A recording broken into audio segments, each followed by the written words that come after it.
जय हिंद। मैं रविंद्र जैन फिर एक बार देश और धर्म की चर्चा के लिए आपके सामने उपस्थित हुआ हूँ।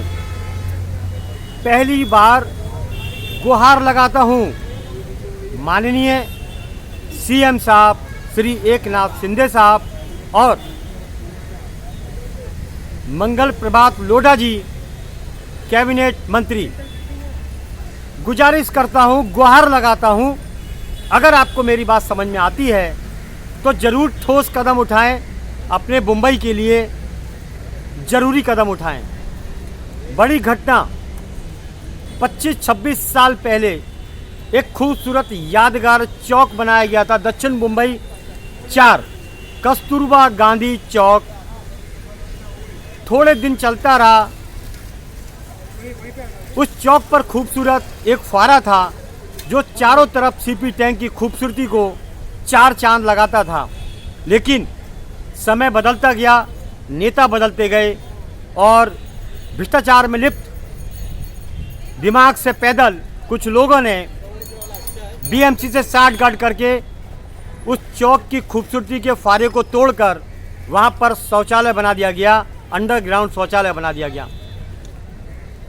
आप लोगों को इस बात का ज्ञान होना चाहिए कि शास्त्रों और पुराणों में चौक के बारे में उल्लेख दिया गया है कि कोई भी चौक चौबंद हो उन्हें ब्रह्म स्थान बोला जाता है या शिव स्थान बोला जाता है। ये शास्त्रों की बात करता हूँ, मैं मन से कोई बात नहीं करता, लेकिन भ्रष्ट बीएमसी के लोग या नेता जो भी शामिल हो उन्हें शास्त्रों का ज्ञान क्यों नहीं। सिर्फ माल बनाने के लिए वो कहीं भी कुछ भी करते हैं। ऐसा कैसे चलेगा हमारे भारत के अंदर, मुंबई के अंदर। इस चौक की सीबीआई जांच की जाए और माल बनाने वाले नेताओं और बीएमसी के लोगों पर कठोर कार्रवाई की जाए। हमारे भारत को इस समय जमीनी नेता की सख्त ज़रूरत है, न कि माल बनाने वाले की। माल बना बना के हमारे देश को कंगाल तो कर दिया, जनता को घर से बेघर कर दिया। ये जनता का दर्द कौन सुनेगा? ऊपर से नीचे तक जब सब भ्रष्टाचार होगा और एक ही रंग में रंगे हुए होंगे तो कौन जनता की बात सुनेगा?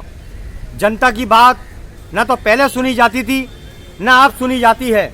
अगर कोई ज़रूरत से ज़्यादा आवाज़ उठाता है तो उसके कानून के जरिए ये नेता लोग जो दिमाग से भ्रष्ट हैं, आत्मा से भ्रष्ट हैं, उन्हें फंसा देते हैं या उनका कत्ल करा देते हैं या उन्हें मरवा देते हैं। तो आजकल हमारे भारत में ऐसा चलता है कि सच बोलने वाले का कत्ल करा दिया जाता है या उसको कोर्ट में फंसा दिया जाता है या उसको निपटा दिया जाता है। आप याद रखिए कि शास्त्रों में इस बात का उल्लेख है कि शासन प्रशासन अगर जनता के ऊपर अत्याचार करता है तो शास्त्रों के मुताबिक उसमें नरक, उस आदमी को, उस व्यक्ति को, उस नेता को नरक में भी जगह नहीं मिलती। ये शास्त्रों में उल्लेख है सत्यता के आधार पर। रावण गया, कंस गया, हुमायूं गया, बाबर गया, सिकंदर गया, अत्याचार करने वालों का नामो निशान मिट गया। ना करें अत्याचार पब्लिक के ऊपर।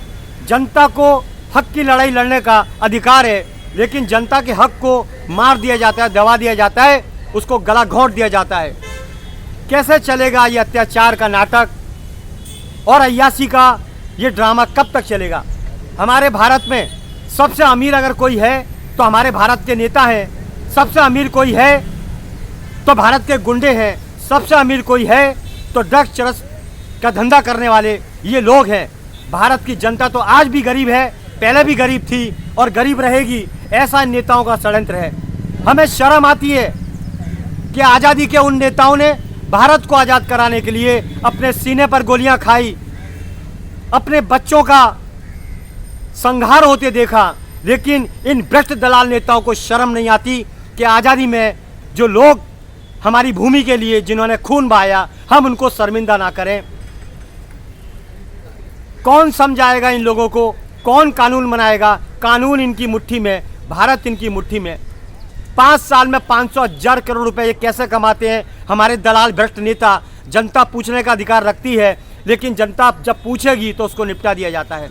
वारे मेरे भारत, वारे मेरे प्रजातंत्र, वारे मेरे लोकतंत्र, वारे मेरे भ्रष्ट तंत्र। ये कैसा तंत्र है हमारे भारत का, जहाँ पर जनता को वोट देने का अधिकार है, लेकिन जनता को इंक्वायरी करने का कोई अधिकार नहीं है, बोलने का कोई अधिकार नहीं है। शर्म आती है हमारे हिंदुस्तान के नेताओं पर। ये नेता नहीं कायर है, ये नेता नहीं भ्रष्ट लोग हैं, ये नेता नहीं देश के दलाल हैं।